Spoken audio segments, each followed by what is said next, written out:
So you've decided you want a discus tank, but you're not 100% sure what's involved with taking care of them. Well, that's what we're going to talk about today.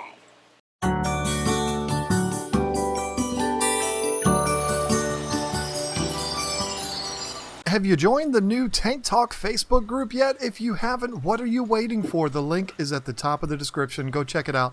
We're having all kinds of fun in there. Hey everyone, it's Lisa with KGTropicals.com, and by the end of this episode, you are going to have a much better idea of what's involved with taking care of these amazing fish. Aren't they gorgeous? Okay, so first things first, let's talk about how many fish you have in your tank. Do you have a 100-gallon, 125-gallon tank with maybe 15 large adult discus in there?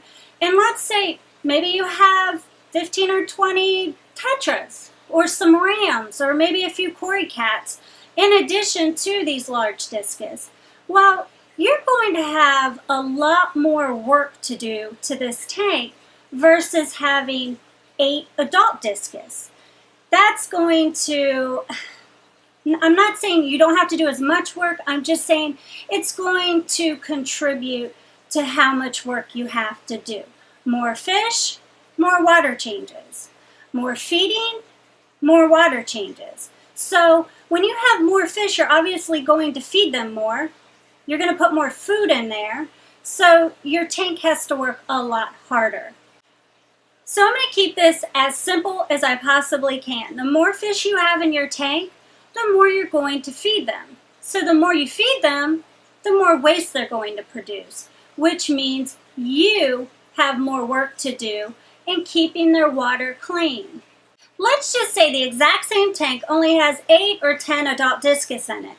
That means you're introducing less food into the tank, which also means less waste is being produced. The second thing I want to talk about today is filtration. Filtration is extremely important when you're keeping discus. Is your filtration handling the load that your discus is producing? Do you realize that with proper filtration, you have less work to do. You don't have to do quite as much. You still have to do your water changes, but it makes life so much simpler when you have really good filtration. My next question is, how big are your fish? Did you buy your discus smaller and you're raising them to become adult fish, or do you already have adult fish? Well, if you bought them smaller and you're trying to save a few bucks, everybody understands that. We've all been there. But what you need to understand is that you need to do more water changes because they're going to grow much faster in cleaner water.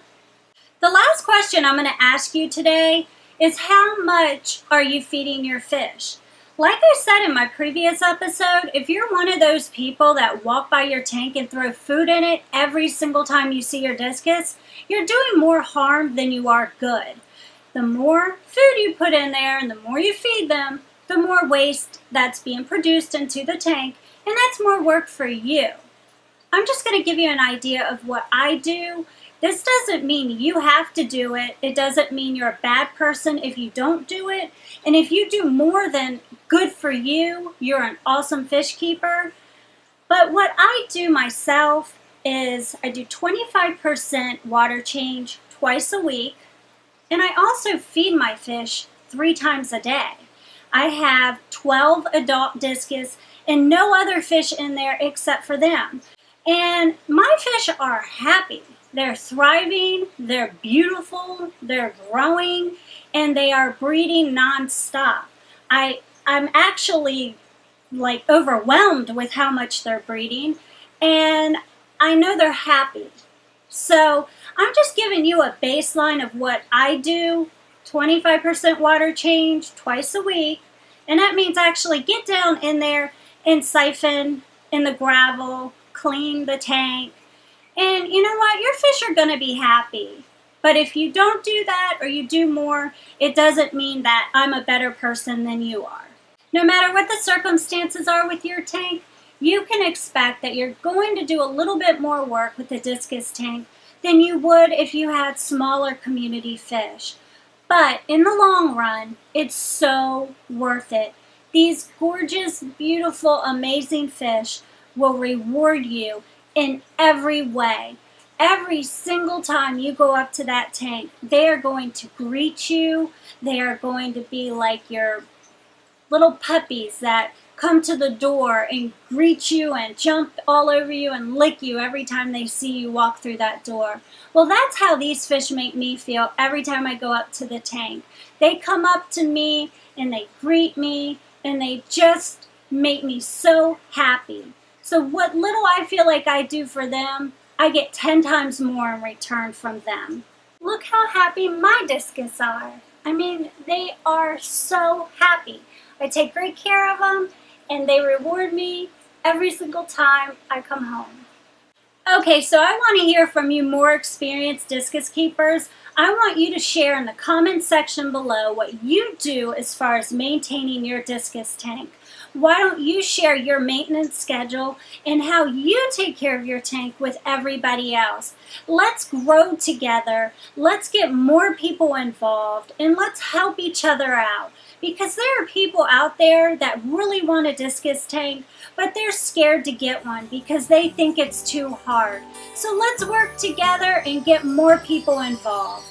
Okay, everyone, that's it for this episode. I had a lot of fun doing it. I hope you've learned something from it and you feel better about keeping discus. Because keeping discus shouldn't be stressful. It should be an amazing experience. You should be happy while you're doing it.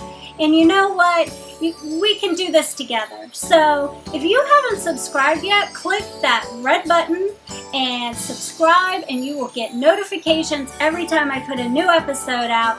And let's do this together. Let's make this a fun discus group, and let's all help each other out. Have a wonderful day. See you next time.